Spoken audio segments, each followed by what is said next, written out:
Hello, my name is Vance Boelter. I just go by Vance. No other names that I use. I live in Greenell, Minnesota, about an hour away from the point. So I work at Wolf full-time, and then I also work for another funeral home called Metro First Call.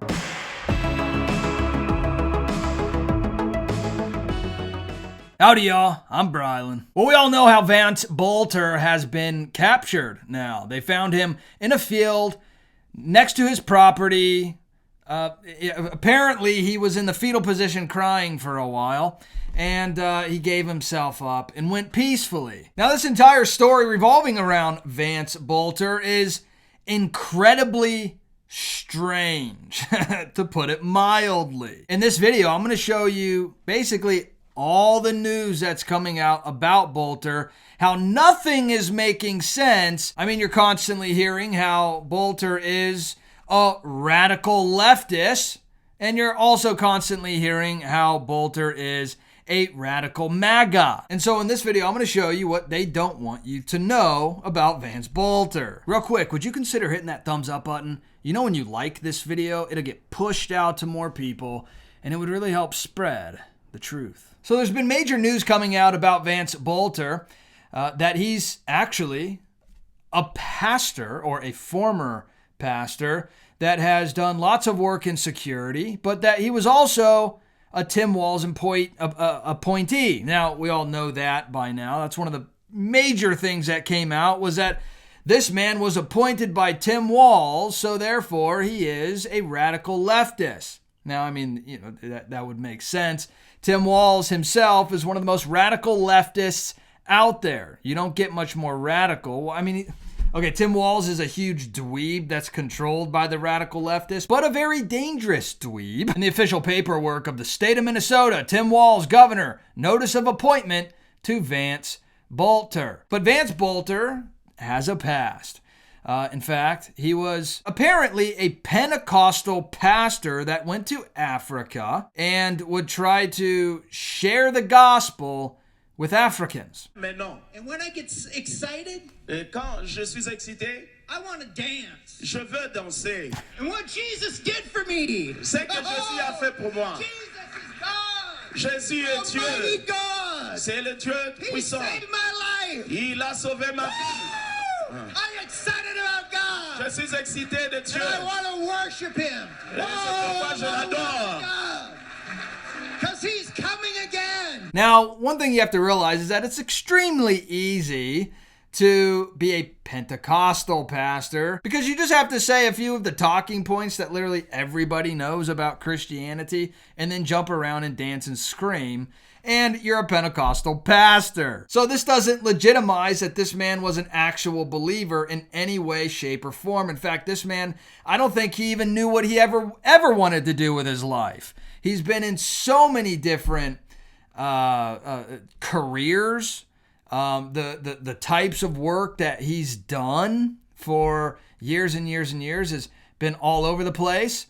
So this was him going through a Pentecostal pastor phase, I guess. We also have to keep in mind that the victims, Melissa Hortman being one of them, was the only Democrat to break with the Democrats and side with Republicans about not funding health care for illegals. The left doesn't like that. Remember, illegals before you as a citizen. That's the entire mantra of the left. In fact, she worried that there was going to be major backlash. And you can tell in this clip where she talks about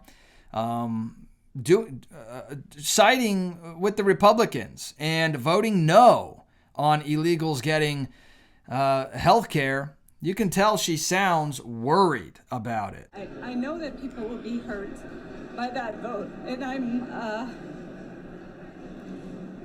we worked very hard to try to get a budget deal that wouldn't include that provision. This woman looks terrified, and it is an absolute tragedy what happened to her. A despicable, disgusting act by Boelter. Something else to keep in mind is that they released Boelter's hit list, okay? Now, this was a written hit list. However, the only list that was released to the media was a typed list with redactions in it. And you have plenty of people saying, why can't we see the original? That's a good question.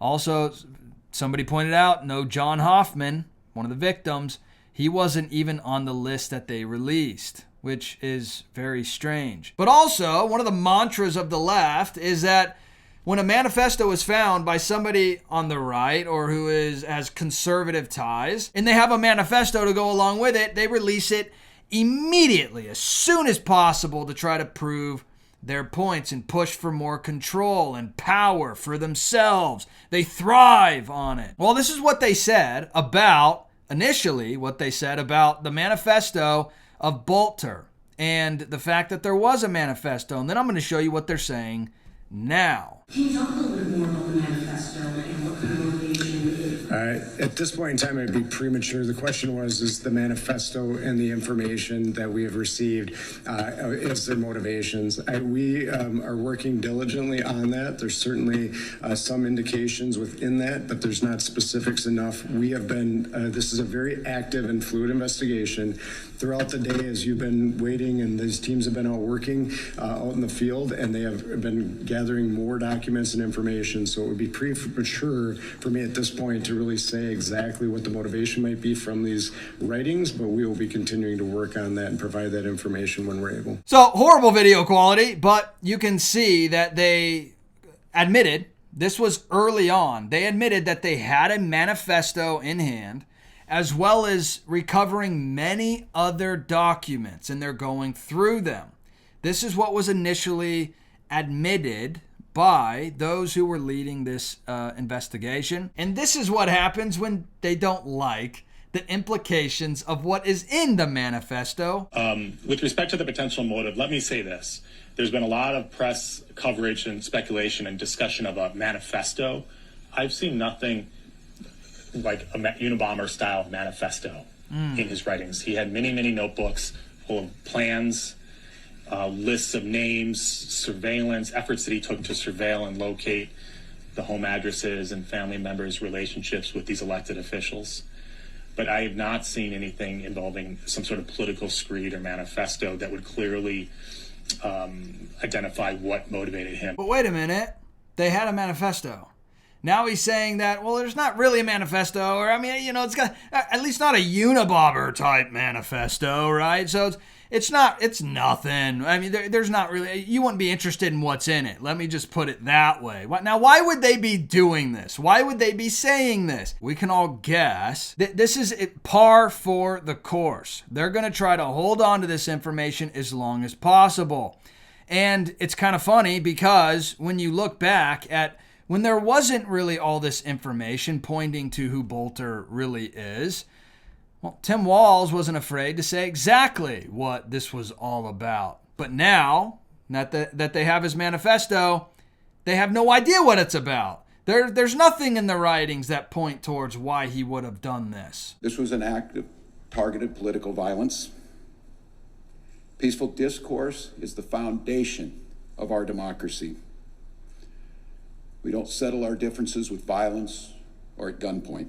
In the state of Minnesota, and as recently as last week, in the most closely divided state legislature in the country, we sat down, we worked things out, we debated, we shook hands and compromised, and we served the state of Minnesota together. So that was Tim Walz making the claim that this was all a political attack, because he thought that it was going to just be a walk in the park to prove that this man was a MAGA, right-wing extremist, white nationalist, all the buzzwords, all the things, right? He talks about how in the Minnesota state legislature, they all work together.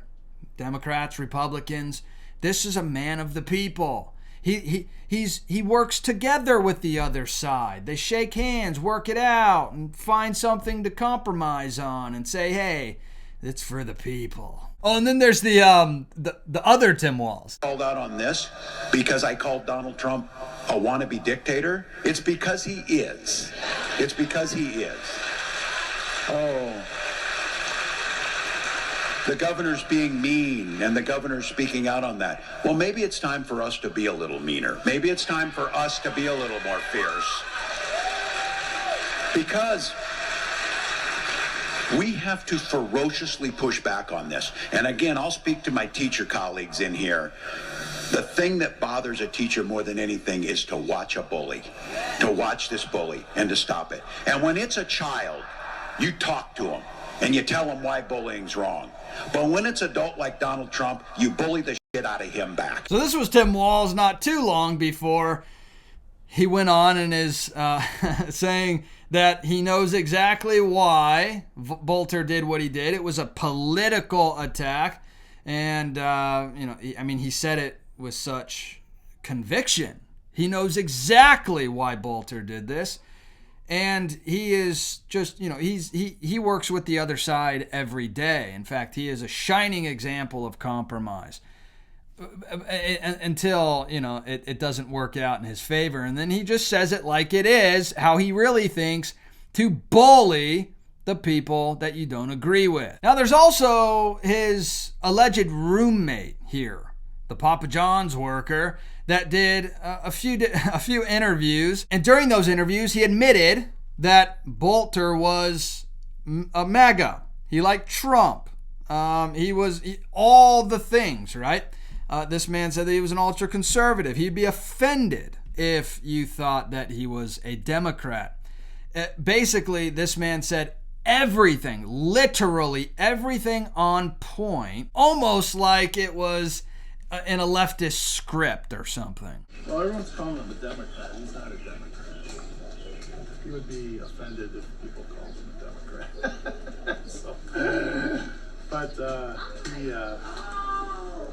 Because of this board thing he was on for Governor Walz, it wasn't to serve. He was just serving the community.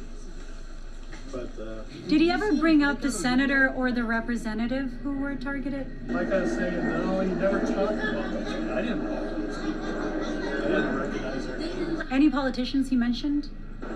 Nancy Pelosi, didn't like Jim Walz. Didn't like Jim Biden. Then he says he didn't like Jim Walz or Jim Biden. Yeah, pretty just absolutely solid evidence here. Totally. This is a nail in the coffin. That is until you see this. We're taking a look at the home of what is believed to be the suspect in now the deaths of state lawmaker Representative Melissa Hortman and her husband Mark. This man, Boelter, had a massive home on a massive piece of property and an entire family, and we're supposed and he just lived with a roommate in town. Maybe that's the case. Him and his wife maybe having some trouble or something. But he had a family. This is a man that had a wife, 4 daughters, and a young son. However, once again, things just aren't adding up because his wife was actually detained and found with a passport, weapons, large sum of money, and she was actually detained, questioned, and then released. You can't make this stuff up. Everywhere you turn, what's being reported about Vance Boelter is all you have to do is look a little deeper and you go, wait a minute, things aren't adding up. Clearly, this man had this nonprofit with his wife. They apparently worked together a lot, and there's no indication that they weren't close. So he just lived with his roommate full time. And you can't help but notice that when Trump had his bail set, they first set it to $454 million. And then they reduced it to $175 million. Vance Boelter's bail was just set at $5 million. And that's after he took 2 people's lives, had a hit list, apparently a manifesto that proved it was political violence.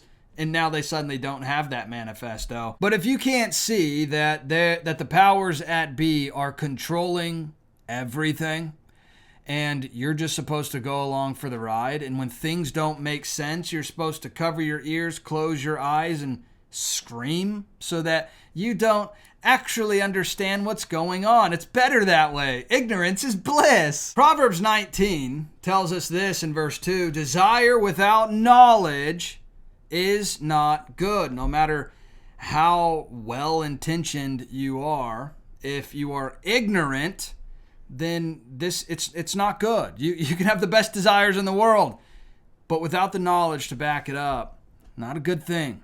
And whoever makes haste with his feet misses his way. We should not run into things headlong, just accepting what is being fed to us, almost like fattening for the slaughter, and just hook, line, and sinker believe from people who constantly lie in order to hold control. When you read on, Proverbs tells us what happens to those who bear false witness. They will not go unpunished. Look at verse 5. A false witness will not go unpunished, and he who breathes out lies will not escape. In fact, it doubles down. Look at verse 9. A false witness will not go unpunished, and he who breathes out lies will perish. But hey, let me know your thoughts about all this in the comment section. I would love to hear from you. And if you wouldn't mind hitting that subscribe button, join this community. I would love to hear from you on a regular basis.